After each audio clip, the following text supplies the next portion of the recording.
Hey, my Legion, how y'all doing today? I want to review a movie, the new Burt Reynolds movie, The Last Movie Star. And sometimes I want to say Last Film Star, but it's The Last Movie Star. And this came out this year. I remember seeing the trailers not that long ago. And through A24 and DirecTV. Because DirecTV is putting out a bunch of stuff now. And when I saw the thing, a lot of people commenting saying it looks like a TV movie or something like that. But I mean, it revolves around Burt Reynolds, his new movie, being an aging film star, and there's lots of reflections of him in his life. I mean, but he's not called Burt Reynolds in this. He's called Vic Edwards, and they show like clips from interviews, some of his older uh, photos and stuff like that. Some stuff I don't want to mention because I think there's spoilers in the movie, which I really liked that happened. Um, and it's Chevy Chase is in it too, his buddy and his friend in the movie, and starts out with showing a interview clip from an old TV interview. I can't remember the interviewer's name, but I mean it's very entertaining. And then they show like his dog, and he's at the vets, and they say that the dog is his kidneys are failing and his body's poisoning itself, and then he'd have to put it to sleep. And they didn't show that, but they showed him coming out of there, spending some time alone with the dog and having putting the collar in on the seat and stuff like that. I said, oh man, this is gonna be depressing. I hope this isn't this depressing all the way through. It really, and they showed him going back to where he lives all alone. Um, and that was a really sad part. And then it shows him and Chevy Chase talking, and they said Burt Reynolds said, hey, I just got this. Well, I mean his character, but I'm gonna say Burt Reynolds. Got this in the mail, and it was like a letter inviting him to the Nashville Film Festival. It said that all expenses paid, and he has his own chauffeur and whatever. And it comes out, and he said he didn't want to do it. And Chevy Chase said, "Why don't you do it, man?" And he said, "I don't know, I don't want to do it." And then he ended up putting it in the trash. Then he takes it out of the trash, and he ends up going down there. And he said he thought it would be first class, but it was coach. And then he got out, and there was this one girl, this goth chick, picked him up in this old beat up car. He thought it'd be a limo, and it wasn't.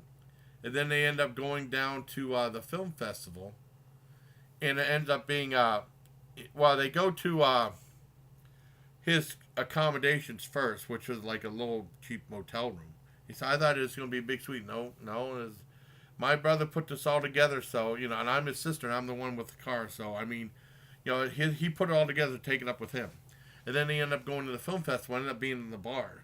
And they had like a little film projector with playing the movies and stuff. And then he ends up being a real jerk. He goes along with and then he ends up being a real jerk. And I don't want to go into much more detail. There's reflection on his life, like a bad career choice he made.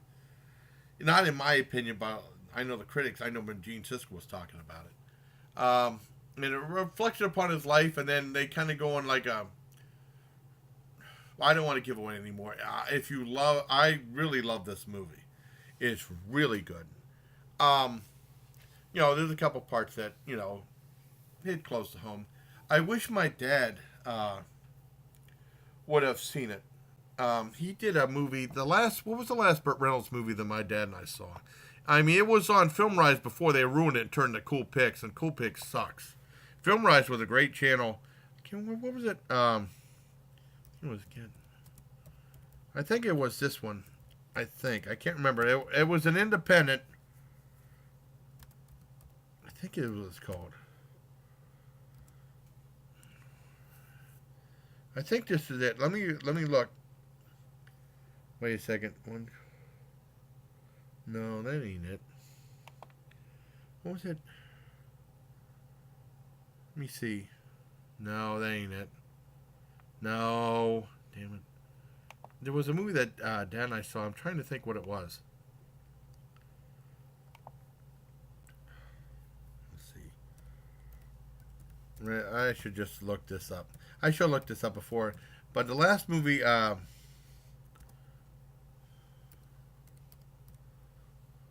let's see. I can't remember what the heck the movie is. It was an independent. There was a couple on Film Rise, but we only saw the one. Let's see. When this. Let's see. I mean, it was a lesser known movie. I never heard of it before. I think Sophia Loren was in it, if I'm not mistaken. I think he was. Well, he did a lot of movies. Breaking In. No, not that. Breaking In. A lot of those Burt Reynolds movies are. Let's look down here. It might be easier looking this way. Okay, yeah, it's easier doing it this way. But I mean, the movies they mentioned on there are some of the fake movies in a movie that he started, but they show clips from. Well, I don't want to give anything away. What the heck was it called? Last movie? No. Wait a second. Oh, 9. Oh, forget about it. Forget it. That was called Forget It. That's the last movie Dan and I saw. That's the one with Raquel Welch. I thought I was going to say Sophia. Raquel Welch was there. Yeah, we saw that one. That was really good. That's the last one my dad and I saw. I wish my dad could have seen this one. It's an excellent, fine movie. I loved it absolutely. I mean, I don't want to give it a whole lot away because it's really good. If you're a fan of Burt Reynolds, I think you'll really like it. I was going to give it a 10 out of 10. There was a couple scenes that, I liked. There was 2 or 3 scenes I didn't think were very convincing, so I'm going to give it a 9.5 out of 10. But that's my review of The Last Movie Star. If you have Amazon Prime, it's free on the watch on Amazon Movie Channel. So until next time, bye please. Take care, my legion.